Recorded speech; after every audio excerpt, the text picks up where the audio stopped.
Pada kajian hari ini akan mengangkat tema sifat-sifat orang yang diharamkan baginya tersentuh api neraka. Sebelum kita mulai, alangkah baiknya kita... Hilang suaranya tuh ya.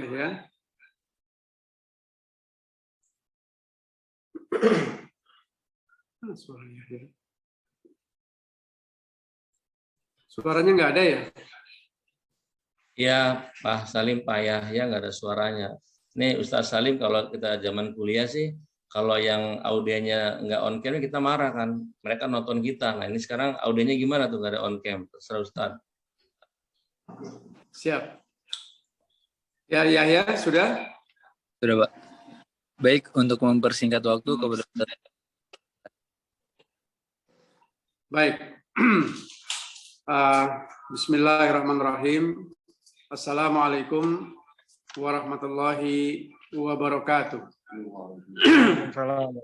Assalamualaikum warahmatullahi wabarakatuh. Innal hamdalillah nahmaduhu wa nasta'inuhu wa nastaghfiruh wa na'udzu billahi min syururi anfusina wa min sayyiati a'malina may yahdihillahu fala mudhillalah wa may yudlilhu fala hadiyalah. Asyhadu an la ilaha illallah wahdahu la syarikalah wa asyhadu anna Muhammadan abduhu wa rasuluhu la nabiyya ba'dan. Qala Allahu fi Qur'anin 'azim ya ayyuhalladzina amanu ittaqullaha haqqa tuqatih wa la tamutunna illa wa antum muslimun. Ya ayyuhan nasu ittaqu rabbakumul ladzi khalaqakum min nafsin wahidah wa khalaqa minha zawjaha wa batha minhuma rijalan katsiran wa nisaa'a wattaqullaha alladzi tasaaluna bihi wal arham innallaha kana 'alaikum raqiba. Ya ayyuhalladzina amanu ittaqullaha wa qulu qawlan sadida yuslih lakum a'malakum wa yaghfir lakum dhunubakum wa may yuti'illah wa rasulahu faqad faz fawzan 'azima. Amma ba'du. Fa inna asdaqal hadits kitabullah wa khairul hadi Muhammad sallallahu alaihi wasallam wa syarrul umur muhdatsatuha wa kullu muhdatsatin bid'ah wa kullu bid'atin dhalalah wa kullu dhalalatin finnar. Ayuhan ikhwah, saudara-saudaraku, sahabat-sahabat sentana yang saya cintai karena Allah.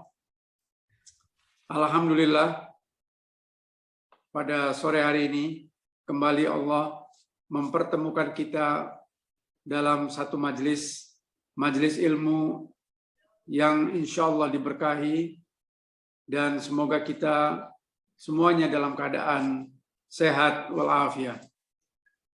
Kita doakan juga bagi rekan-rekan kita, saudara-saudara kita, sahabat-sahabat kita yang mungkin kali ini sedang berhalangan disebabkan oleh sakit. Semoga disembuhkan sakitnya. Allah angkat penyakitnya tanpa meninggalkan rasa sakit. Amin. Amin. Demikian juga yang sedang berhalangan karena satu dan lain hal, semoga dilancarkan dan dimudahkan urusannya. Amin ya rabbal alamin. Saudara-saudaraku, alhamdulillah sesuai dengan undangan dalam flyer kita pada sore hari ini, insya Allah kita maaf ya, saya bismillah.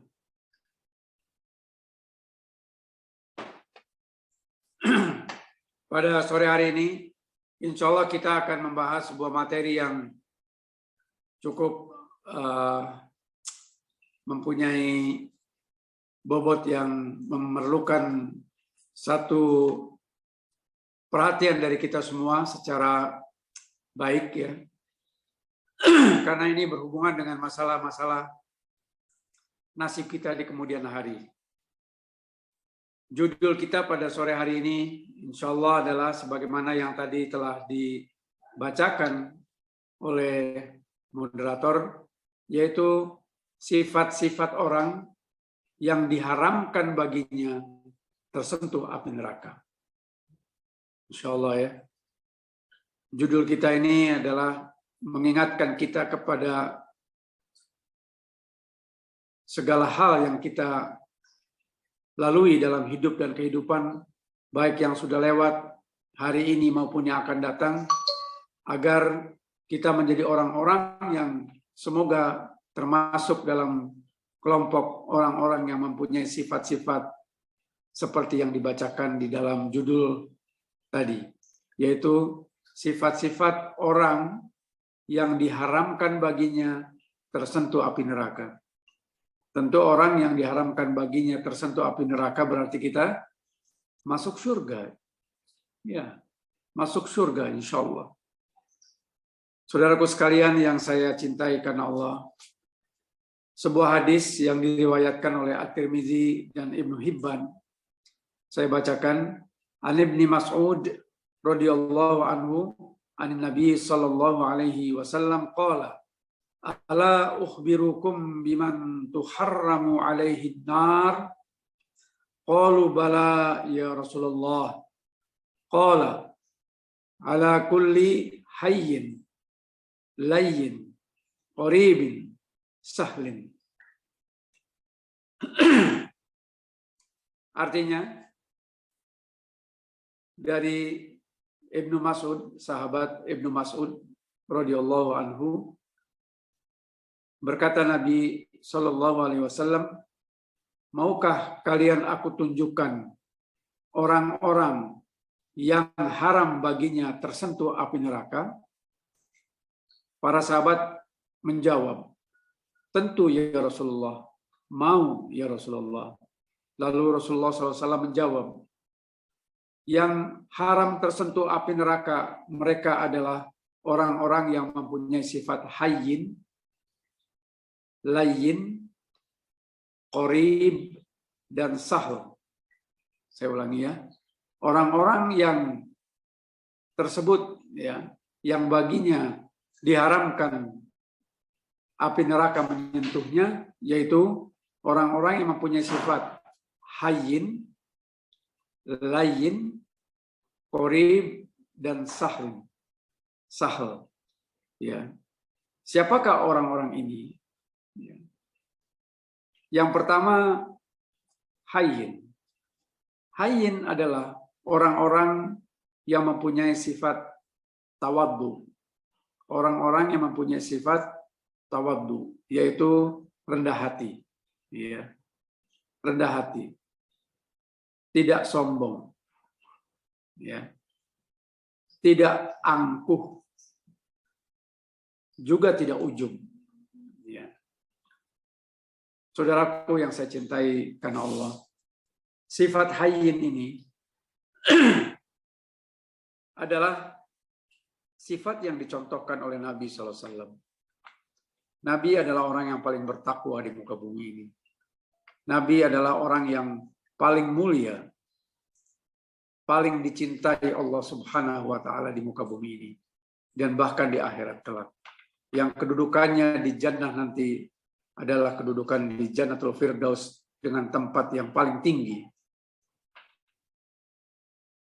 Beliau adalah orang yang paling tawadhu di muka bumi.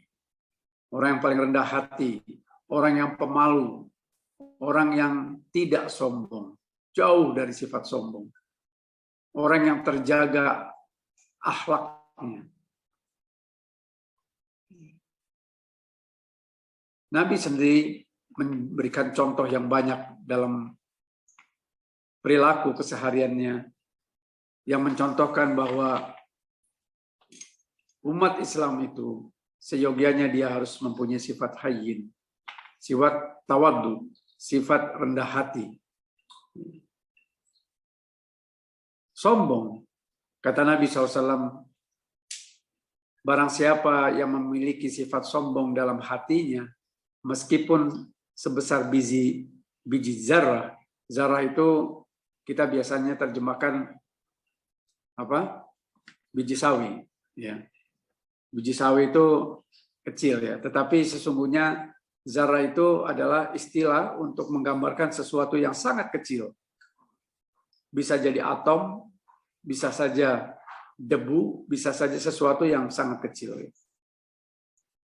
Sesuatu yang kecil tadi, kalau itu merupakan kesombongan dan ada dalam hati seorang manusia, maka kata Nabi SAW, dia tidak akan mencium bau surga. Dia tidak akan mencium bau surga. Apalagi masuk surga tentunya. Padahal ya, jarak ya, dari kita ya, mencium bau surga itu sampai ke surga itu sekian waktu perjalanan. Ada yang mengatakan dalam riwayat 1000 tahun perjalanan, ada 70 tahun perjalanan dan sebagainya. Ala kulli hal, semuanya menggambarkan betapa jauhnya jarak itu. Dan kita tidak akan mencium bau surga kalau ada sifat sombong dalam hati kita. Lalu sombong itu apa? Seorang Arab Badui pernah bertanya kepada Nabi Shallallahu Alaihi Wasallam, ya Rasulullah, apakah sombong itu berarti tidak boleh menggunakan pakaian yang bagus, tidak boleh menggunakan sandal yang bagus, atau perhiasan yang bagus? Nabi menjawab, bukan itu sombong. Jadi apa? Sombong itu kata Nabi SAW adalah seseorang yang menolak kebenaran dan meremehkan orang lain. Itu dia. Jadi sifat hayyin ini, sifat yang jauh dari kedua hal tadi. Ya, yaitu sifat yang tidak menolak kebenaran dan juga tidak meremehkan orang lain. Saudaraku sekalian yang saya cintai karena Allah, menolak kebenaran artinya jika telah sampai hujjah, telah sampai sebuah ketetapan, telah sampai hukum ya, kepada kita yang jelas, yang sahih, sharih, ya, artinya sahih ya, dan juga itu jelas, kuat, maka kewajiban kita sebagai seorang muslim, sebagai seorang mukmin adalah sebagaimana yang telah disampaikan Allah di dalam surat An-Nur, surat ke-24 ayat ke-51, yaitu yang artinya kurang lebih, jika telah sampai kepada kalian, kepada kita ini, ketetapan hujjah, nas dari Allah dan Rasul-Nya, maka kewajiban kita adalah sami'na wa ata'na. Kami dengar, kami taat. Ya. Kami dengar dan kami taat. Itu yang pertama kali harus muncul dan menjadi sikap sebagai seorang muslim, mukmin. Apakah hujjah itu ya, dapat langsung diterima oleh akal kita, atau belum dapat diterima oleh akal kita, atau bahkan tidak sesuai dengan keinginan kita, tetap sikap kita adalah sami'na wa ata'na. Kenapa? Karena ketetapan Allah dan Rasulnya itu pasti benar. Pasti benar. Dan pasti mengandung kemaslahatan untuk umatnya. Allah yang menciptakan kita. Rabbul Alamin. Allah yang memiliki kita, Allah yang mengatur kita. Tentu Allah lebih tahu tentang kita, tentang kebutuhan kita. Maka hukum-hukum, ketetapan-ketetapan yang datang dari Allah dan Rasul-Nya, pasti itu adalah terbaik untuk kita. Meskipun belum tentu sesuai, cocok dengan akal dan logika kita. Akal kita ini terbatas. Logika kita ini terbatas. Sehingga kebenaran tidak bisa diukur hanya dengan akal. Al-haqqu min rabbikum. Kebenaran itu datangnya dari Allah. dan tidak berbilang. Kebenaran itu hanya satu. Ya, sebagaimana yang juga Allah sampaikan di dalam surat Al-An'am surat 6 ayat ke-153.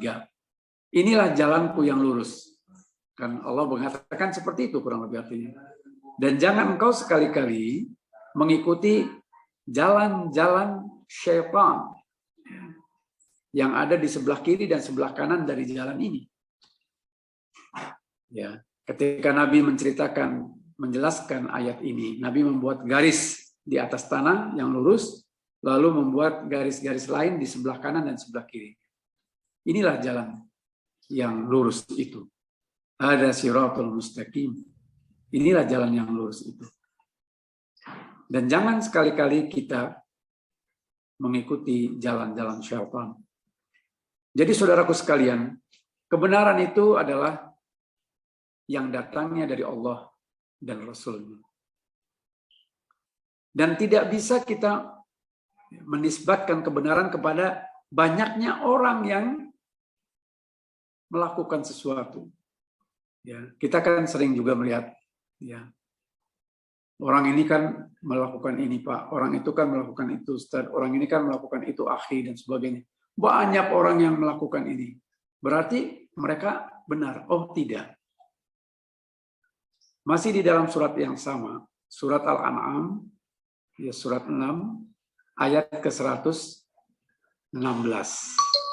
Ya. Ayat ke-116.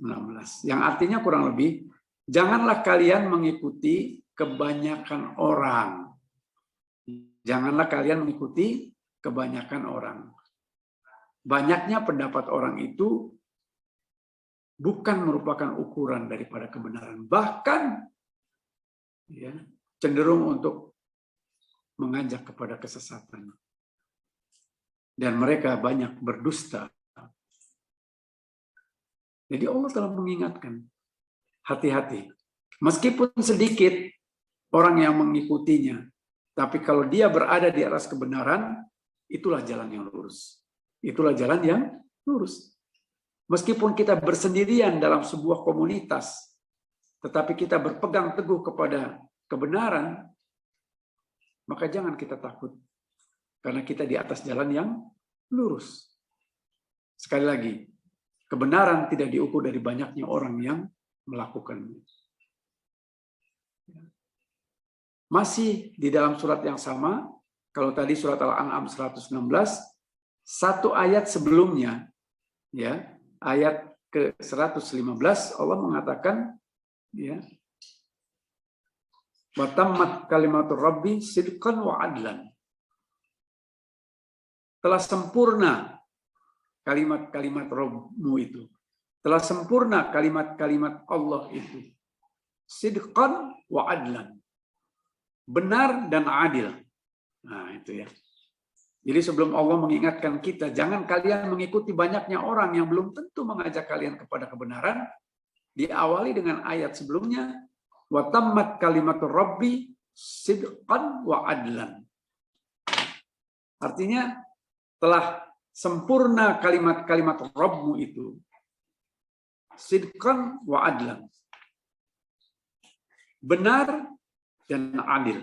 Artinya semua ketetapan Allah itu pasti benarnya dan pasti adilnya.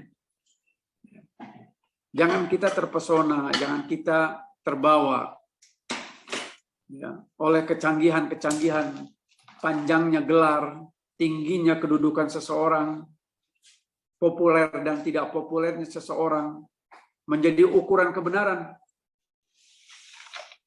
Tidak. Bukan itu. Maka sekali lagi, sombong itu adalah menolak kebenaran. Maka jadilah diri kita seorang yang mempunyai sifat hayyin, yaitu sifat tawadhu. Sifat tidak sombong. Yaitu tidak menolak kebenaran. Itu yang pertama. Jadi jangan menolak kebenaran. Kalau sudah sampai, maka sami'na wa ata'na. Apakah kita bisa melakukannya dengan baik atau belum?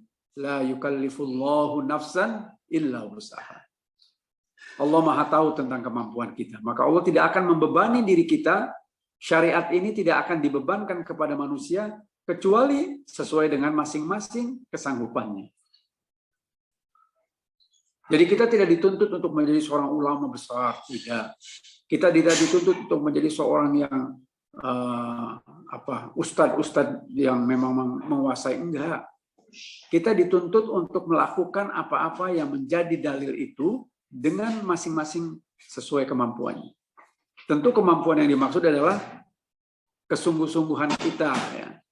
Bukan berarti kemampuan itu tidak menunjukkan kesungguhan kita di dalam melakukan itu. Itu yang pertama. Yang kedua, sifat hayyin tawaddu ini adalah tidak meremehkan orang lain. Saudaraku, ini sebagian dari kita atau mungkin kebanyakan dari kita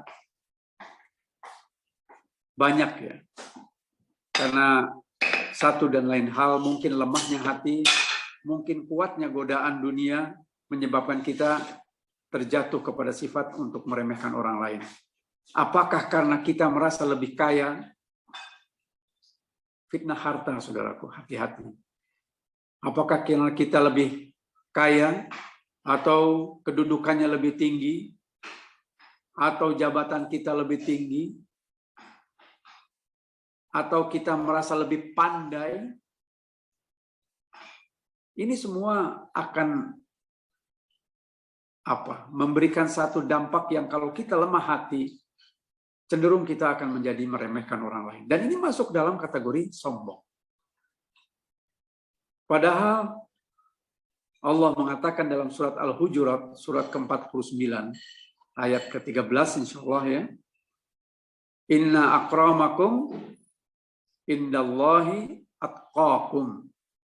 Sesungguhnya yang paling mulia di hadapan Allah itu bukan yang paling kaya, bukan juga yang paling tinggi kedudukannya, bukan juga yang pangkatnya paling tinggi atau paling populer atau paling pandai sekalipun. Tidak. Tetapi yang paling takwa. Yang paling takwa. Inna akramakum indallahi atqakum. Kedudukan yang paling tinggi di hadapan Allah, yang paling mulia di hadapan Allah itu orang yang bertakwa.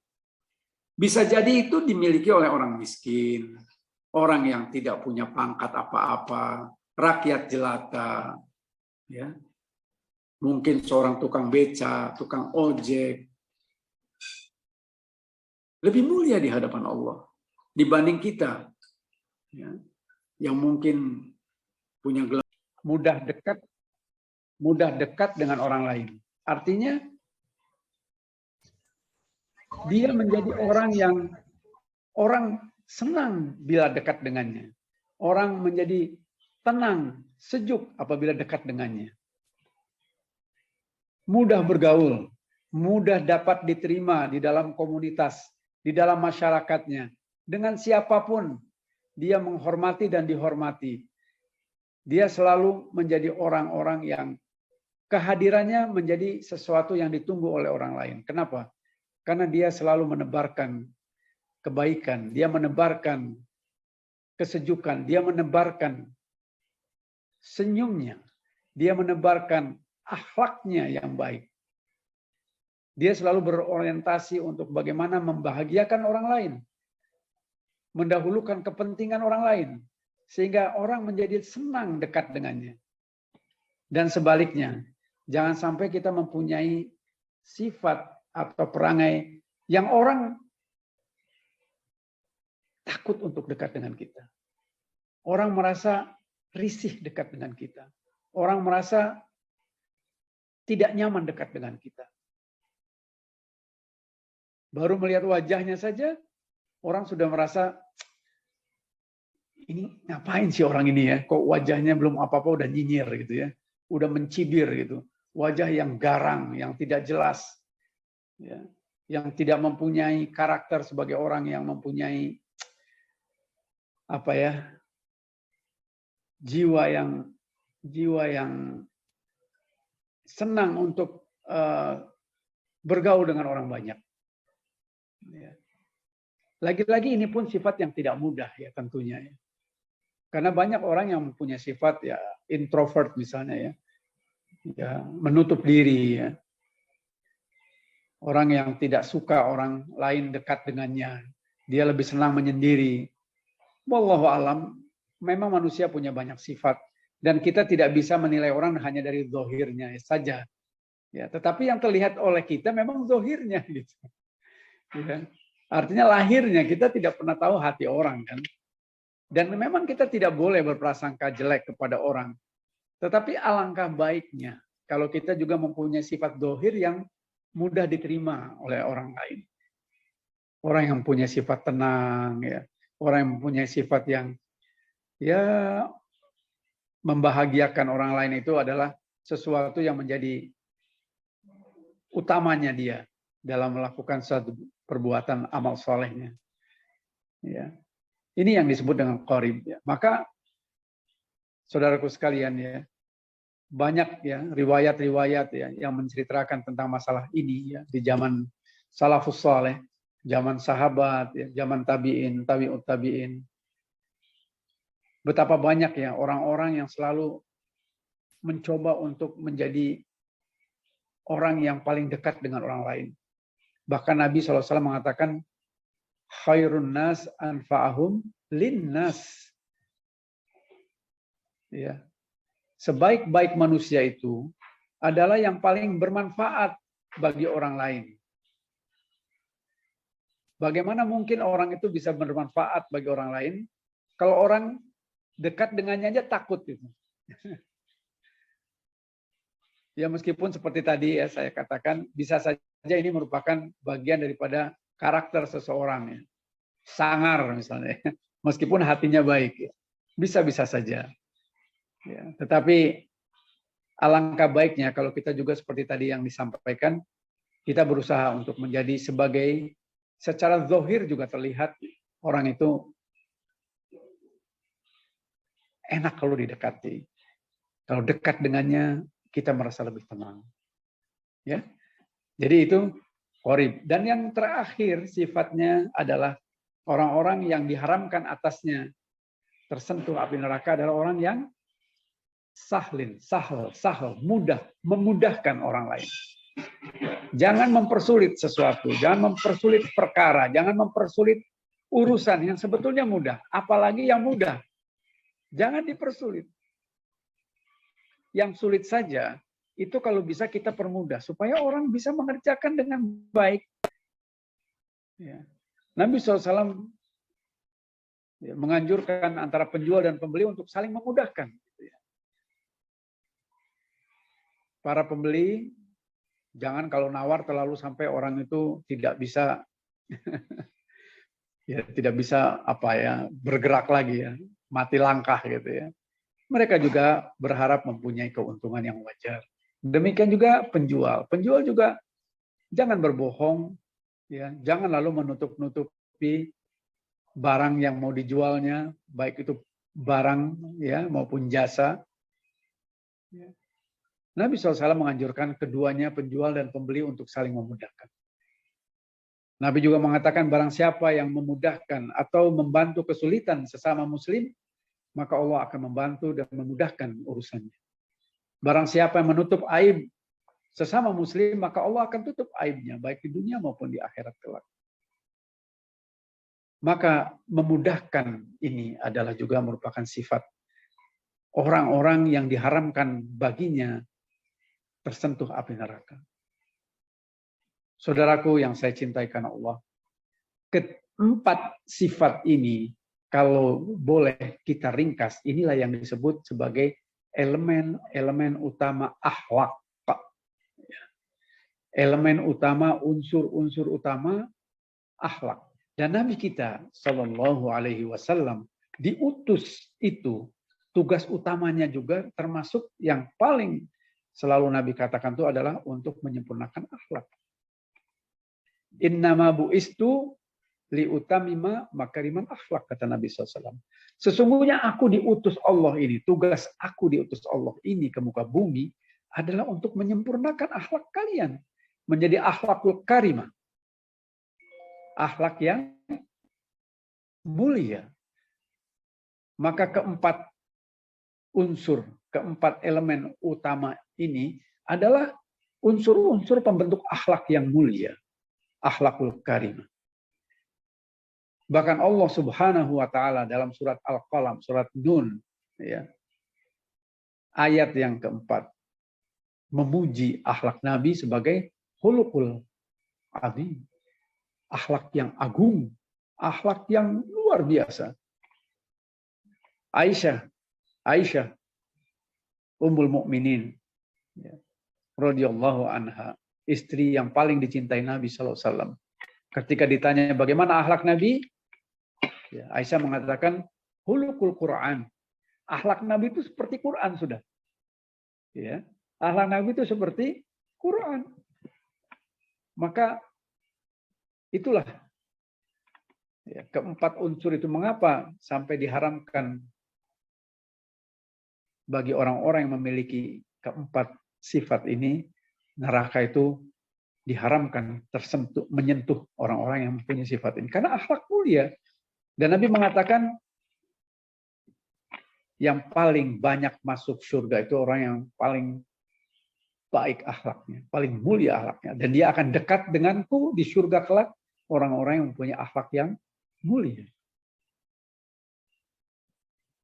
Jadi saudaraku sekalian, sahabat-sahabat sentana yang saya cintai karena Allah, mari, ya, nasihat ini saya tujukan juga untuk diri saya, keluarga saya, dan juga untuk teman-teman sekalian, sahabat-sahabat sentana yang saya cintai karena Allah, agar kita sama-sama mulai banyak bermuhasabah diri, berintrospeksi diri.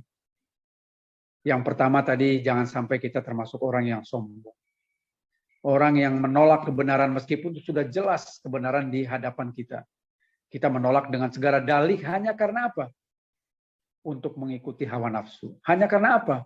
Untuk mengikuti kepentingan golongan, kepentingan pribadi, kepentingan lain yang bukan atas nama kebenaran yang datang dari Allah dan Rasul-Nya. Dengan berkilah sana dan sini, yang dicari bukan kebenaran tetapi apa? Pembenaran atas hawa nafsunya. Kita jauhkan dari sifat seperti itu. Ya, yang kedua, berlakulah lemah lembut. Tidak mudah, tetapi insya Allah manjadda wajda. Barang siapa yang bersungguh-sungguh, maka di situ ada jalan. Bisa kita insya Allah. Dan yang ketiga, bagaimana kita agar dekat dengan banyak manusia, berbuat baik sebanyak-banyaknya. Khairun nas anfa'ahum linnas. Dan yang terakhir, kita berikanlah kemudahan kepada sesama kita. Jadikanlah jalan yang kita lalui itu jalan-jalan yang bisa dilalui juga oleh orang lain dengan mudah. Kalau kita bisa memberikan kemudahan, menolong orang lain, ya, membantu kesulitan sesama muslim, menutup aib sesama muslim, maka janji Allah juga akan membantu kita, ya, dan juga akan ditutup aib kita. Jangan lupa kita bisa dihormati orang lain, bisa hadir dalam satu komunitas tanpa terlihat celah dan cacat kita. Karena apa? Allah tutup aib kita. Karena Allah tutup aib kita. Coba kalau Allah buka aib kita. Allah musta'an. Orang nggak akan dekat dengan saya. Orang nggak akan dekat dengan kita. Kata setiap kita pasti punya sisi kelam. Setiap kita pasti punya sisi gelap dalam kehidupan. Dan pintu taubat terbuka. Mari kita, ya, semoga, ya, ke depan dengan bermuhasabah ini, jangan ragu untuk kembali kepada Quran dan Sunnah dengan contoh-contoh, ya, pemahaman-pemahaman dari generasi salafus saleh yang pasti mereka sudah mendapatkan ridho dari Allah, sebagaimana surat 9 ayat 100, radhiyallahu anhuma. Ya. Para sahabat ini adalah orang-orang yang telah mendapatkan ridho dari Allah dan jaminan surga yang mengalir di bawahnya sungai-sungai. Barakallahu fiik, ya. Itu saja yang dapat saya sampaikan. Saya persilahkan kepada moderator untuk membantu sesi soal jawab atau tanya jawab. Saya persilakan. Silakan Yahya. Terima kasih kepada Ustaz Salim atas materi yang disampaikan. Untuk selanjutnya adalah sesi tanya jawab. Di kolom chat ada 2 pertanyaan. Sampai saat ini saya bacakan. Kalau ada di chat silakan dibacakan ya Yahya ya. Iya Ustaz. Ini ada dari Ibu Eli Sugiarti. Assalamualaikum Ustaz. Kami mempunyai 2 orang adik perempuan. Adik satu meninggal sebelum ayah kami wafat. Adik yang lainnya meninggal setelah ayah kami wafat. Pertanyaannya, apakah kedua adik kami anak-anaknya masih punya hak waris? Oke, itu aja. Iya. Ini pertanyaannya tidak berhubungan dengan materi hari ini ya. Soal waris ya. Soal waris ini cukup panjang ya, karena dalilnya banyak dan di sini ada ahlinya di Sentana ini. Ahlinya itu Ibu Ahi, ya. Ibu Asriani ya, beliau bisa bantu menjawab. Tapi sepengetahuan saya, ringkas saja, bahwa seseorang kalau dia meninggal sebelum yang pewaris itu meninggal, maka dia tidak mendapatkan haknya ya. Jadi orang yang meninggal duluan, misalnya kita punya orang tua ya, tetapi kita meninggal duluan dan orang tua kita itu punya hak waris ya, maka kalau orang tua kita meninggal, maka yang sudah meninggal duluan itu tidak mendapatkan waris. Itu yang saya ketahui seperti itu. Wallahu a'lam. Nanti bisa dijelaskan oleh Bu Ai ya. Kalau Bu Ai ikut dalam sesi ini, saya persilahkan untuk ikut menjawab ya. Karena bidang beliau lebih baik daripada saya ya. Itu yang saya ketahui. Tapi memang urusan waris ini, saya pikir nanti ada sesi tersendiri dan bisa saja yang memberikan tausiah adalah yang punya kompetensi ya di sini ya. Saya pikir itu dulu ya, Bu Eli. Nanti kalau memang ini bisa japri saja dengan saya, insya Allah akan sekemampuan saya akan jawab dengan beberapa dalil-dalilnya. Silakan yang lain. Baik, ada satu lagi di kolom chat dari Assalamualaikum Om Salim. Mau nasihat supaya kita menjadi istiqomah dalam hal-hal kebaikan karena terkadang iman naik turun. Ini tolong ya, ada induksi nih, tolong ya. Jadi nggak jelas suaranya, tolong ya. Tolong di mute dulu ya teman-teman ya. Tolong di mute dulu ya supaya kajian kita ini bisa didengar oleh semuanya dengan baik ya suaranya ya. Silakan dibacakan. Baik, saya ulangi ya Ustaz.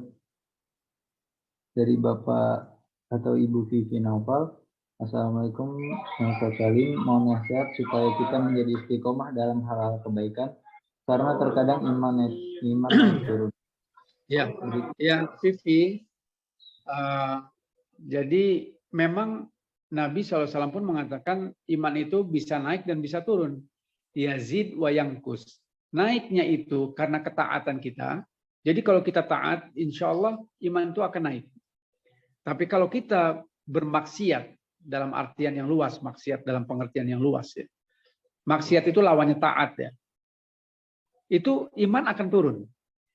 Jadi memang iman itu yazid wa yangkus. Maka untuk menjaganya, maka kita sering-seringlah ya mendatangi majelis ilmu. Supaya apa?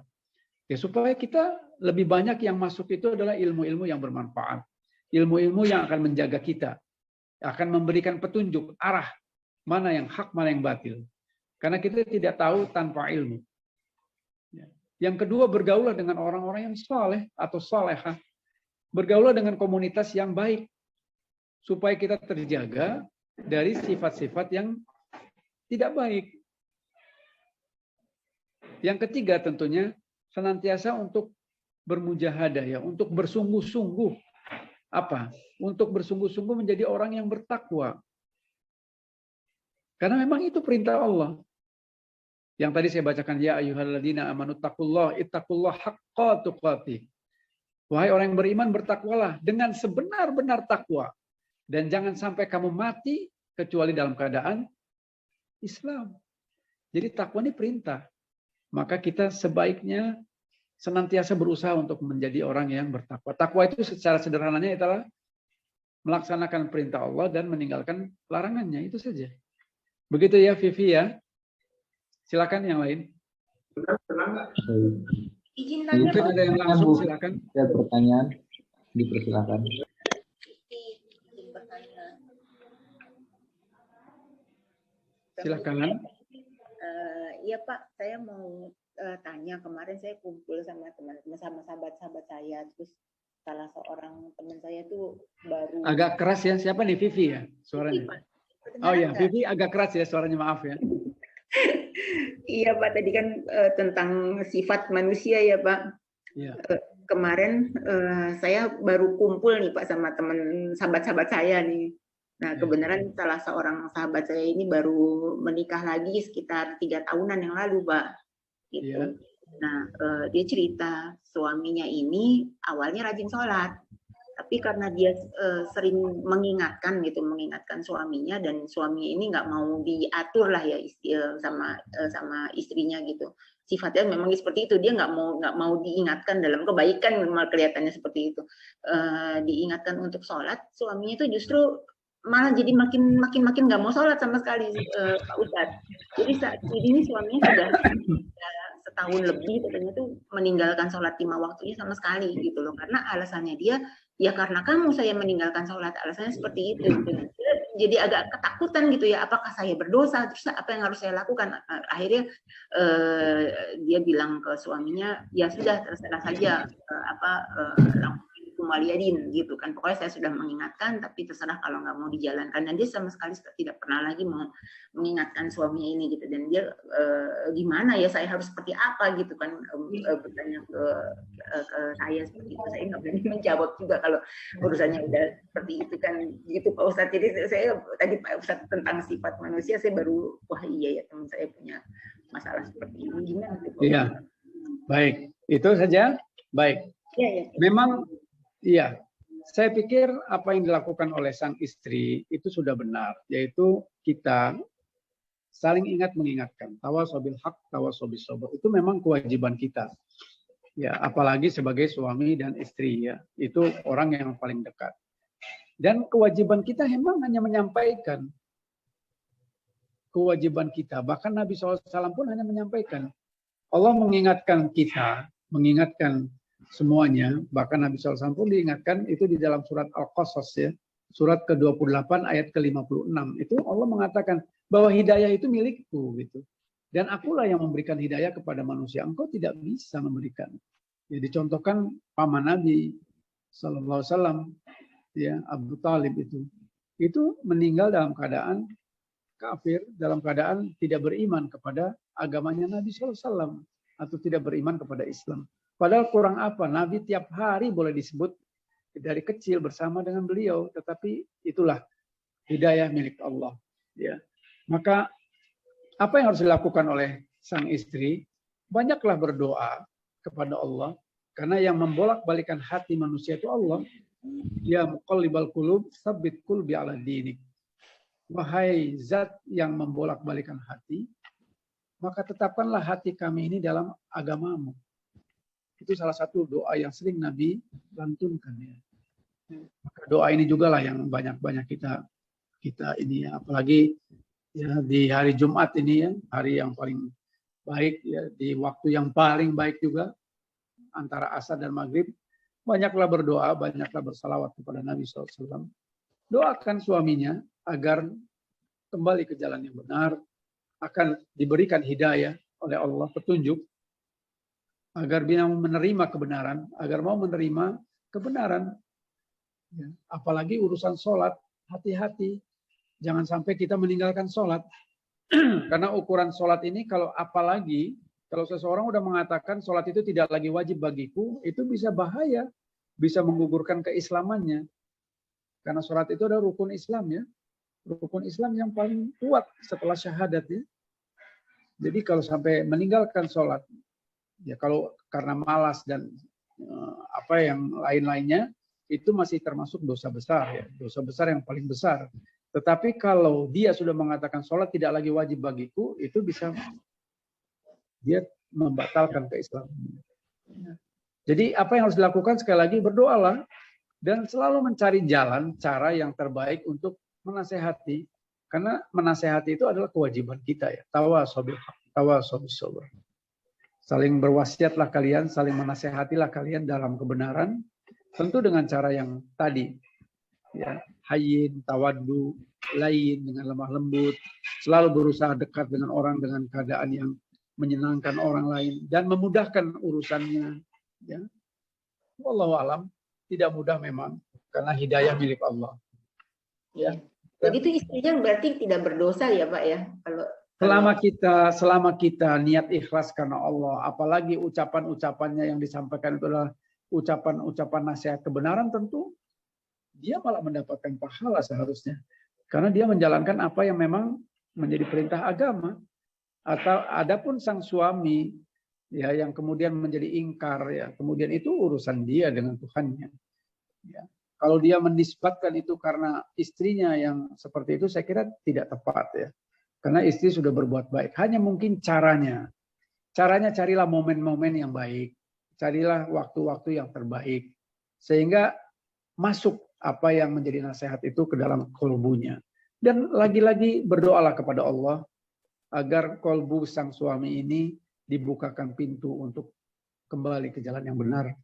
Ya, untuk ya senantiasa dapat menerima nasihat-nasihat kebenaran dan seterusnya. Wallahu a'lam. Ya Pak Ustadz, terima kasih banyak. Insya Allah nanti saya sampaikan ke teman saya. Baik. Terima kasih Ya, Pak ya. ada yang lain? Silakan. Baik. Selanjutnya ada pertanyaan di kolom komentar, sepertinya dari admin Stanen kepada Askim. Assalamualaikum warahmatullahi wabarakatuh. Izin bertanya Ustaz, kalau dalam satu komunitas kadang ada yang selalu membenarkan pendapat-pendapatnya, kadang menyalahkan orang lain, apakah kita memberitahu dengan nasihat dengan japri kepada orang tersebut atau kita mengundurkan diri dari komunitas tersebut?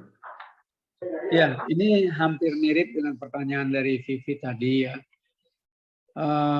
Kalau kita berada dalam suatu komunitas, kemudian ada seseorang atau ya memang tidak bisa dihindarkan ya. Komunitas itu kan namanya juga berisi sekian banyak orang. Tentu sekian banyak pendapat, tentu sekian banyak karakter, tentu sekian banyak sifat. Maka tidak akan dapat dihindarkan. Terkadang ada orang yang memang selalu ingin benar sendiri ya, dan cenderung selalu menyalahkan orang lain. Ya. Sekali lagi, tugas kita menyampaikan, tugas kita mengingatkan, itu saja. Ya. Nah, kalau kita sulit untuk dan kita khawatir kita akan akhirnya ikut kepada hal-hal yang kurang baik dari komunitas itu, ya sebaiknya memang kita keluar dari lingkungan yang seperti itu. Sebagaimana yang pernah diceritakan ya dalam sebuah riwayat yang panjang, seseorang yang sudah membunuh 99 orang, lalu ingin bertaubat, dia datang kepada seorang ahli ibadah ya, tetapi bukan ahli ilmu, yang mengatakan aku ingin bertaubat. Lalu kata orang ini, sudah tertutup pintu taubat karena engkau sudah membunuh sekian banyak orang. Maka dilengkapkanlah menjadi 100 orang, artinya ulama tadi dibunuh juga. Kemudian datang lagi kepada seorang ahli ilmu, ya, lalu bertanya, aku ingin bertobat. Lalu diberitahukan, kalau engkau ingin bertobat, kau harus hijrah dari lingkungan yang jelek itu. Engkau harus keluar dari komunitas itu. Engkau harus keluar dari lingkungan yang jelek itu. Maka dia mengikuti nasihat itu dan qadarullah di pertengahan jalan dia meninggal. Tapi dengan niat yang kuat untuk bertobat dan meninggalkan lingkungannya itu. Sampai 2 malaikat diceritakan berebut. Ini malaikat satu yang akan membawanya dia untuk mendapat azab yang keras karena dia sudah membunuh 100 orang. Yang satu malaikat membawa rahmat dari Allah Subhanahu wa taala karena orang ini mau bertaubat. Maka suruh diukur dan qadarullah alhamdulillah rahmat Allah maha luas, maka dia diampuni dengan taubatnya itu. Jadi hijrah. Dan dalam surat An-Nisa surat 4 ayat 100. Ya, kalau saya sampaikan ayat-ayat ini tolong dilihat nantinya ya. Atau kalau ada mushaf sekaligus langsung dilihat. Yang pertama untuk mengingatkan saya, bisa jadi saya juga keliru dalam menyebutkan. Dan yang kedua, saudara bisa langsung lihat tuh, apa bunyinya. Surat 4 ayat 100 itu tentang hijrah. Allah menjamin hijrah itu akan menjadikan orang baik, lebih baik. Dan akan juga bahkan diluaskan rezekinya. Ya. Maka kalau memang kita sudah merasa ya, tidak bisa lagi ya ya untuk ya apa menahan diri kita ya untuk akhirnya terikut dengan mereka. Lebih baik kita hijrah. Bumi Allah sangat luas, rezeki Allah juga sangat luas, dan Allah jamin orang yang berhijrah di jalan Allah ya untuk kebaikan, maka dia akan mendapatkan rezeki yang Allah luaskan. Wallahu a'lam. Demikian Mas Yahya.